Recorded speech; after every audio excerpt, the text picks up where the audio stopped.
प्रिय मित्रों, आज हम एक ऐसे विषय पर सरल और स्पष्ट भाषा में बात करेंगे जो रिश्तों में विश्वासघात से जुड़ा है, जिसका विषय है जब महिलाएं धोखा देती हैं तो वे कौन कौन से 4 मुख्य झूठ बोलती हैं और क्या क्या बहाने बनाती हैं।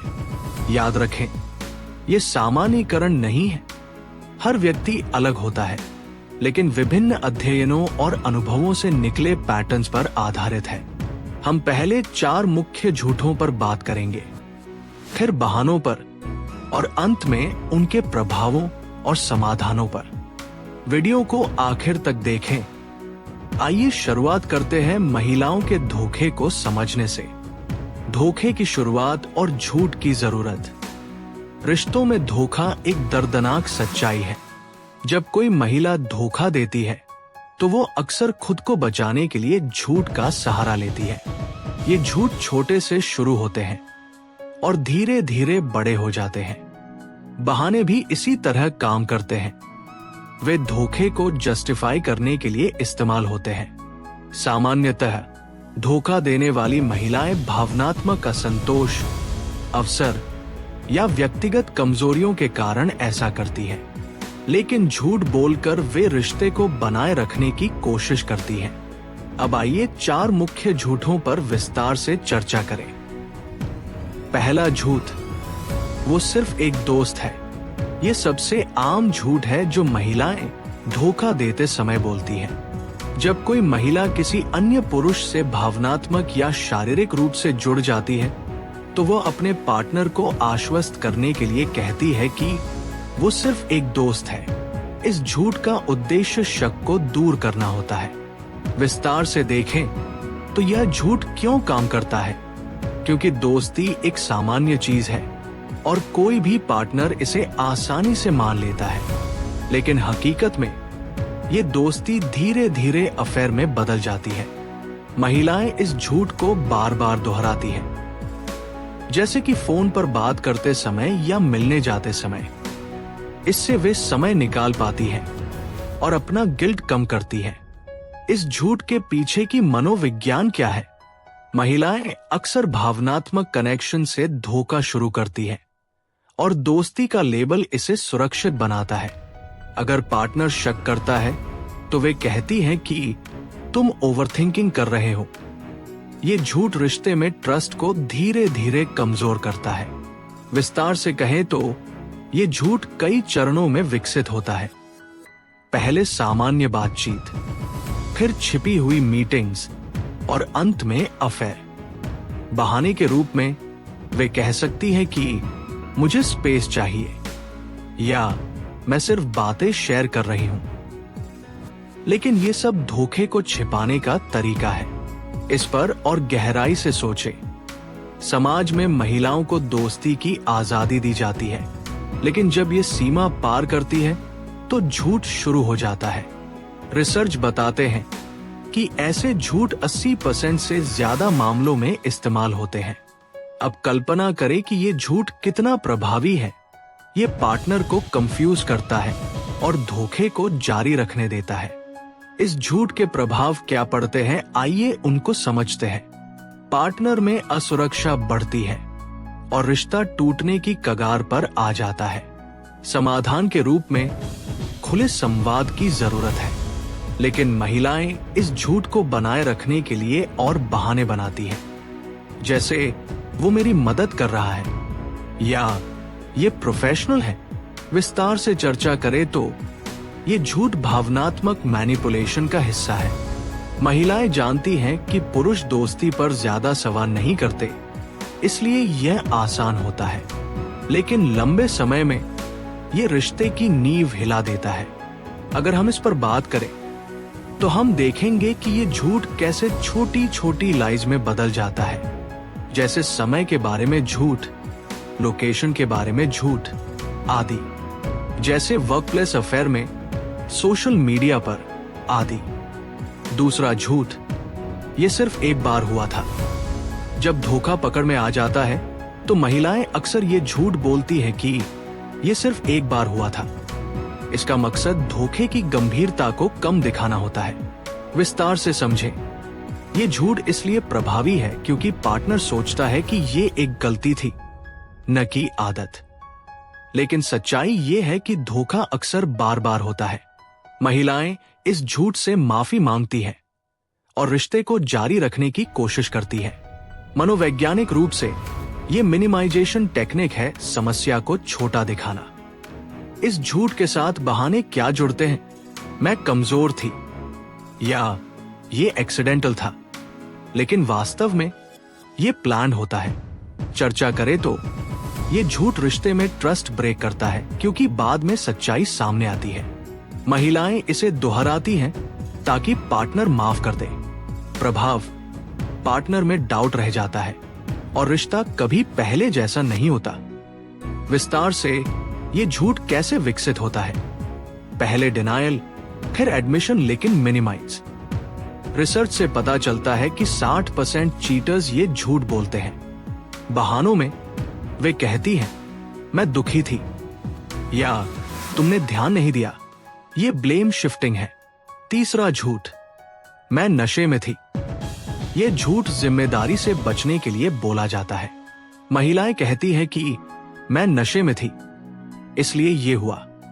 विस्तार, ये इसलिए काम करता है क्योंकि नशा एक बहाना बन जाता है, लेकिन हकीकत में धोखा चॉइस होती है। मनोविज्ञान, ये इंपेयर्ड जजमेंट का क्लेम है। बहाने, पार्टी में ज्यादा पी ली, या मैं कंट्रोल नहीं कर पाई। प्रभाव, पार्टनर माफ कर सकता है लेकिन ट्रस्ट टूटता है। चौथा झूठ, ये तुम्हारी गलती है। ब्लेम शिफ्टिंग का विश्लेषण, ये झूठ रिलेशनशिप में धोखे या विश्वासघात के बाद महिलाओं द्वारा इस्तेमाल किया जाने वाला एक सामान्य तरीका है, जहां वे अपनी गलती को पार्टनर पर डालती हैं। ये ब्लेम शिफ्टिंग का क्लासिक उदाहरण है, जिसमें वे खुद को विक्टिम के रूप में पेश करती हैं। उदाहरण के लिए, तुमने मुझे मजबूर किया, या तुम्हारी वजह से हुआ। जैसे वाक्यांशों से वे जिम्मेदारी से बचती हैं। इससे वे भावनात्मक रूप से मजबूत स्थिति में आ जाती हैं, क्योंकि पार्टनर खुद को दोषी महसूस करने लगता है। मनोवैज्ञानिक रूप से ये एक डिफेंस मैकेनिज्म है जो गिल्ट को कम करता है। कई स्टडीज में पाया गया है कि इनफिडेलिटी के बाद ब्लेम शिफ्टिंग सामान्य है, क्योंकि इससे चीटर खुद को जस्टिफाई करता है। अब बहानों पर विस्तार से चर्चा करते हैं। रिलेशनशिप में धोखे के बाद महिलाएं अक्सर बहाने बनाती हैं ताकि अपनी गलती को कम किया जा सके। ये बहाने न केवल खुद को राहत देते हैं, बल्कि पार्टनर को कन्विंस करने का काम भी करते हैं। मनोवैज्ञानिकों के अनुसार ये बहाने इनफिडेलिटी के बाद की गिल्ट को मैनेज करने के लिए इस्तेमाल होते हैं और अक्सर ब्लेम शिफ्टिंग से जुड़े होते हैं। विभिन्न स्रोतों से पाया गया है कि महिलाएं इमोशनल जस्टिफिकेशन पर ज्यादा फोकस करती हैं, जबकि पुरुष फिजिकल रीजंस देते हैं। अब हर बहाने पर विस्तार से देखते हैं। मैं लोनली थी, ये सबसे कॉमन बहाना है, जहां महिला कहती है कि रिलेशनशिप में इमोशनल कनेक्शन की कमी के कारण वो अकेली महसूस करती थी। जस्टिफिकेशन, वे अक्सर कहती हैं कि पार्टनर व्यस्त था, काम में डूबा हुआ था, या घर पर समय नहीं देता था। उदाहरण के लिए, तुम हमेशा ऑफिस में रहते हो, मैं घर पर अकेली बैठी रहती हूं, कोई बात करने वाला नहीं था। इससे वे खुद को विक्टिम दिखाती हैं, जैसे कि लोनलीनेस ने उन्हें धोखा देने के लिए मजबूर किया। मनोवैज्ञानिक रूप से यह सही भी लग सकता है, क्योंकि लोनलीनेस इनफिडेलिटी का एक बड़ा कारण है, खासकर महिलाओं में जो इमोशनल सपोर्ट की तलाश में होती है। लेकिन ये बहाना ब्लेम शिफ्टिंग है, क्योंकि अगर लोनलीनेस थी तो कम्युनिकेशन या ब्रेकअप का ऑप्शन था, न कि धोखा। प्रभाव, पार्टनर पर इसका गहरा असर पड़ता है। वो खुद को दोषी महसूस करता है, सोचता है कि उसने पार्टनर को इग्नोर किया। इससे रिलेशनशिप में ट्रस्ट ब्रेक होता है और पार्टनर डिप्रेशन या सेल्फ डाउट में पड़ सकता है। लंबे समय में ये रिलेशनशिप को टॉक्सिक बना देता है, क्योंकि अब हर छोटी बात पर ब्लेम गेम शुरू हो जाता है। सोसाइटी में ये बहाना महिलाओं को सिंपैथी दिलाता है, जैसे वो अकेली थी इसलिए हुआ। लेकिन रिसर्च दिखाती है कि ऐसे बहाने रिलेशनशिप को हील नहीं होने देते, क्योंकि असली समस्या एड्रेस नहीं होती। उदाहरण के तौर पर, कई केस स्टडीज में पाया गया कि लोनलीनेस का बहाना इस्तेमाल करके महिलाएं अफेयर को जस्टिफाई करती है, लेकिन इससे पार्टनर का इमोशनल हेल्थ डैमेज होता है और रिलेशनशिप अक्सर टूट जाती है। इस बहाने की वजह से पार्टनर खुद को बदलने की कोशिश करता है, लेकिन ट्रस्ट वापस नहीं आता। कुल मिलाकर ये बहाना शॉर्ट टर्म राहत देता है, लेकिन लॉन्ग टर्म में रिलेशनशिप को डिस्ट्रॉय करता है। रिश्ते में खुशी नहीं थी। यहां महिला कहती है कि रिलेशनशिप में हैप्पीनेस की कमी थी, इसलिए वो बाहर खुशी तलाशने चली गई। जस्टिफिकेशन, वे अक्सर पार्टनर की कमियों को हाईलाइट करती है, जैसे तुम मुझे वैल्यू नहीं देते, हमेशा झगड़े होते हैं, मैं डिप्रेस थी। इससे वे धोखे को एक एस्केप के रूप में पेश करती है। महिलाएं इमोशनल अनहैप्पीनेस को जस्टिफाई करती हैं, क्योंकि रिसर्च दिखाती है कि महिलाएं इनफिडेलिटी में इमोशनल कनेक्शन की तलाश ज्यादा करती हैं। उदाहरण, रिश्ता बोरिंग हो गया था, कोई एक्साइटमेंट नहीं था, इसलिए मैंने बाहर ट्राई किया। इसका प्रभाव, ये बहाना पार्टनर को शॉक देता है, क्योंकि वह सोचता है कि समस्या को सॉल्व किया जा सकता था। इससे रिलेशनशिप में इनसिक्योरिटी बढ़ती है और पार्टनर खुद को अपर्याप्त महसूस करता है। मनोवैज्ञानिक प्रभाव में डिप्रेशन, एंजाइटी और यहाँ तक कि सुसाइडल थॉट्स भी आ सकते हैं। सोसाइटी में ये बहाना महिलाओं को विक्टिम का स्टेटस देता है, लेकिन वास्तव में ये रिलेशनशिप को रिपेयर करने की बजाय ब्रेक करने का कारण बनता है। कई कपल थेरेपी में पाया गया कि ऐसे बहाने से ट्रस्ट रिबिल्डिंग मुश्किल हो जाती है, क्योंकि पार्टनर हमेशा डरता रहता है कि अगली बार फिर अनहैप्पीनेस का बहाना बनेगा। लंबे समय में ये बच्चों पर भी असर डालता है, अगर फैमिली इन्वॉल्व्ड है, क्योंकि डिवोर्स या सेपरेशन की नौबत आ जाती है। कुल मिलाकर यह बहाना रिलेशनशिप की फाउंडेशन को कमजोर करता है। ये सिर्फ सेक्स था, प्यार नहीं। ये बहाना फिजिकल नीड्स पर फोकस करता है, जहां महिला कहती है कि अफेयर सिर्फ सेक्सुअल था, इमोशनल नहीं। जस्टिफिकेशन, वे कहती है रिश्ते में सेक्स अच्छा नहीं था या फ्रीक्वेंसी कम थी, इसलिए बाहर ट्राई किया, लेकिन मैं तुमसे ही प्यार करती हूं। इससे वे धोखे को मीनिंगलेस दिखाती है। रिसर्च में पाया गया कि चीटर्स अक्सर सेक्स को बहाना बनाते हैं, लेकिन महिलाएं इसे इमोशनल से अलग करके जस्टिफाई करती है। उदाहरण, ये सिर्फ एक रात की बात थी, कोई कमिटमेंट नहीं था। इसका प्रभाव पार्टनर पर ये इमोशनल ट्रॉमा देता है, क्योंकि वह सोचता है कि सेक्स की कमी उसकी गलती थी। इससे सेल्फ एस्टीम गिरता है और रिलेशनशिप में इंटीमेसी प्रॉब्लम्स बढ़ती हैं। सोसाइटी में ये बहाना पुरुषों के चीटिंग को जस्टिफाई करने जैसा लगता है, लेकिन महिलाओं के लिए ये डबल स्टैंडर्ड क्रिएट करता है। लंबे समय में ये रिलेशनशिप को होलो बना देता है, क्योंकि ट्रस्ट और इंटीमेसी दोनों डैमेज हो जाते हैं। कई केस में ये रिपीट चीटिंग का कारण बनता है। मैं बदला ले रही थी। यहाँ महिला पार्टनर के पिछले धोखे या गलती का बदला लेने का बहाना बनाती है।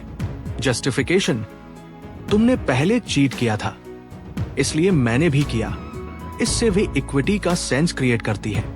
रिसर्च दिखाती है कि रिवेंज इंफिडेलिटी कॉमन है। इसका प्रभाव, ये रिलेशनशिप को टॉक्सिक साइकिल में डाल देता है, जहां बदला लेने का चक्र चलता रहता है। पार्टनर डिप्रेस्ड हो जाता है और ट्रस्ट पूरी तरह खत्म हो जाता है। ये सामान्य है। महिला कहती है कि चीटिंग नॉर्मल है, तुम भी करते हो, फला लड़की तुम्हें लाइक करती है, हर कोई करता है।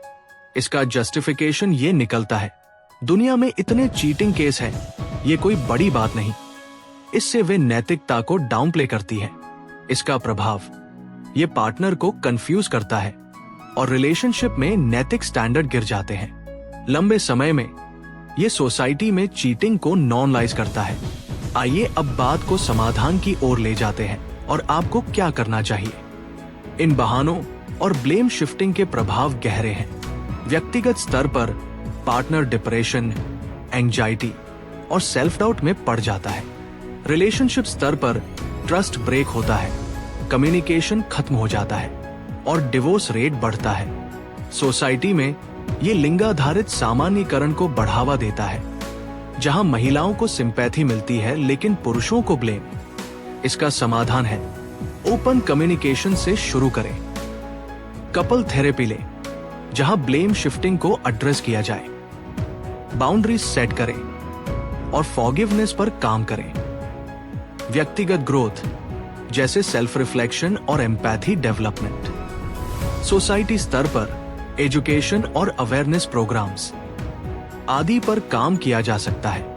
वीडियो देखने के लिए धन्यवाद और हमारे चैनल आवर स्टोरीज टीवी को सब्सक्राइब करें।